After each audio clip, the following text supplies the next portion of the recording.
Assalamualaikum warahmatullahi wabarakatuh.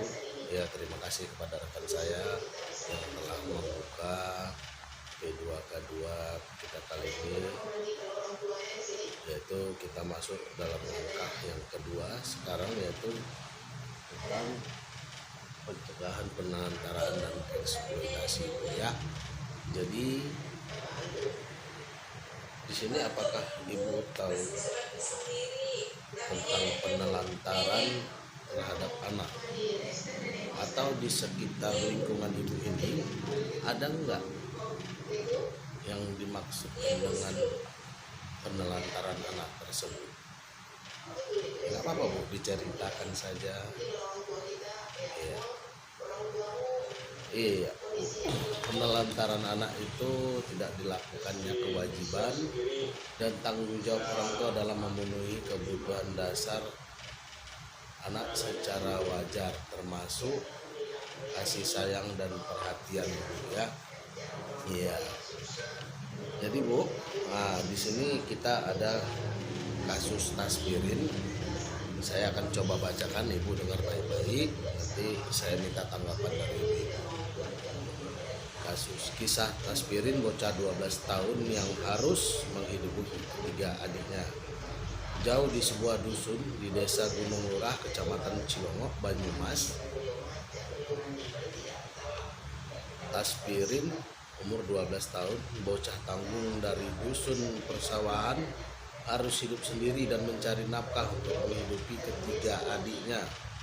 Dandi 9 tahun, Rianti 7 tahun, dan Dario 5 tahun. Tasbirin harus bekerja di sawah agar adiknya tetap bisa makan.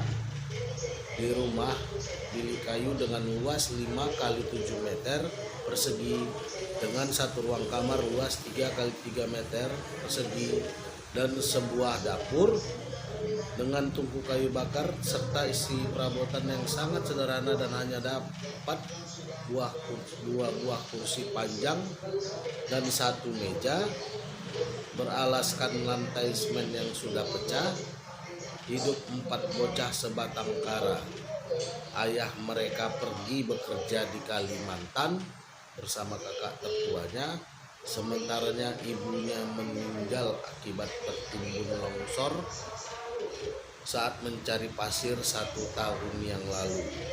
Kini bocah-bocah tersebut harus hidup sebatang kara dan tidur dalam satu kamar dengan kasur dan bantal yang sudah tampak lusuh.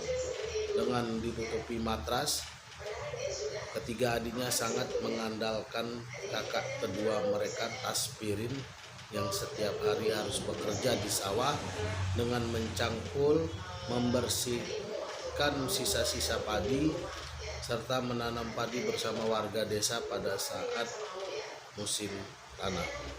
Ibu sudah meninggal dan bapak bekerja di Kalimantan bersama kakak, kata Tasbirin.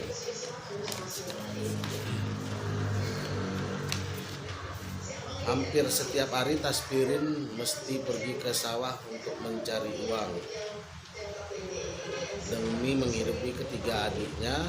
Para tetangga sekitar yang simpati dengan keadaan Tasbirin pun kadang sering membantu memberikan nasi maupun lauk pauk bagi bocah tersebut.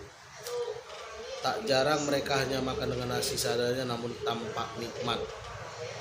Kalau berangkat ke sawah jam 7 pagi dan pulang jam 12 siang. Kadang sehari dapat 30 sampai 40 ribu sehari. Itu beli beras dan sayur, sisanya untuk jajan adik. Jelas bocah yang telah putus sekolah itu pagi sebelum dia berangkat ke sawah. Tasbirin harus memasak nasi dan sayur untuk adik-adiknya. Selain memasak, dia juga harus mencuci pakaian, menyapu, serta memandikan adik-adiknya. Tetapi bukan saja sedang memandikan dan memberikan makan untuk adiknya, dia bertanggung jawab terhadap akhlak adik-adiknya, yang mengajak adiknya sholat dan mengaji di musola depan rumah. Ibu ya. Jadi dari kisah Tasbirin ini kita bisa melihat penelantaran terhadap anak. Apa saja pekerjaan dan tanggung jawab yang dilakukan Tasbirin dalam menghidupi adiknya, Bu Sari? Iya, betul. Betul, betul. Apa yang dilakukan tersebut dilayak oleh anak seusia Taspirin, Bu? Iya, benar, tidak layak, Bu.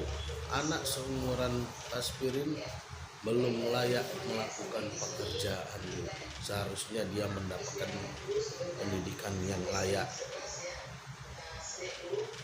Terus apa yang seharusnya dilakukan oleh ayah atau kerabatnya terhadap Aspirin dan adik-adiknya? Iya, seharusnya ayahnya itu kembali atau membawa ketiga anaknya ikut ke sana. Seperti itu juga bisa, Bu. Jadi si anak yang disuruh tidak telantar karena tidak ada orang tua lagi, ibunya yang sudah meninggal. Iya, jadi yang jawaban ibu tadi silakan ditulis di kertas plano, nanti kita bisa lihat jawaban ibu di situ ya, Bu. Oke. Jadi itu, Bu, kita bilang itu suatu kasus penelantaran anak. Jadi ya kalau kita bilang di lingkungan ibu ini, kita jangan sampai terjadi seperti itu. Sayangi anak kita, apapun yang terjadi, si anak harus mendapat hak-haknya, Bu ya. Yang kedua, penelantaran mental, Bu ya. Penelantaran mental itu dapat terjadi jika orang tua tidak memberikan pendidikan, kasih sayang, perhatian kepada anak. Begitu pula jika anak tidak didengar pendapatnya adalah bentuk penelantaran secara mental.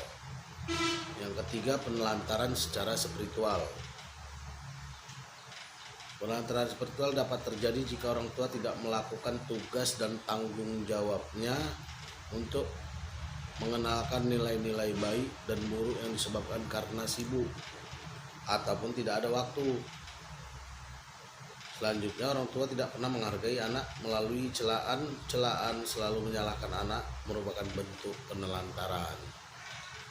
Yang terakhir, penelantaran secara sosial. Jika anak tidak terpenuhi kebutuhannya terkait dengan hubungan dengan orang lain, ditinggal pergi, didiamkan oleh orang lain, tidak dipedulikan, nah inilah bentuk-bentuk penelantaran secara sosial. Jadi akibat dari penelantaran tersebut dapat terjadinya putus sekolah, kurang gizi, celaka, digigit binatang, sering ketakutan atau tidak berani, Bu ya, kemampuan berbahasa rendah, anak merasa tidak aman, susah bergaul, mengalami masalah penyesuaian diri pada masyarakat pada masa yang akan datang, Bu. Jadi itu penelantaran terhadap anak. Coba kita lihat di sini pengertian penelantaran anak, Bu ya. Tidak dilakukannya kewajiban dan tanggung jawab orang tua atau pengasuh dalam memenuhi kebutuhan dasar anak baik fisik, psikis, rohani maupun sosial. Anak telantar adalah anak yang karena suatu sebab orang tuanya melalaikan kewajiban sehingga kebutuhan anak tidak dapat terpenuhi dengan wajar secara rohani, jasmani maupun sosial. Oke, Bu, jadi saya cukupkan dulu sesi kita pada kali ini. Ya, lebih dan kurang saya dan mohon maaf apabila nanti ada yang mau ditanya, nanti di akhir sesi kita lanjutkan. Ini kita lanjutkan dengan sesi yang selanjutnya yang akan dibawakan oleh rekan saya. Assalamualaikum warahmatullahi wabarakatuh.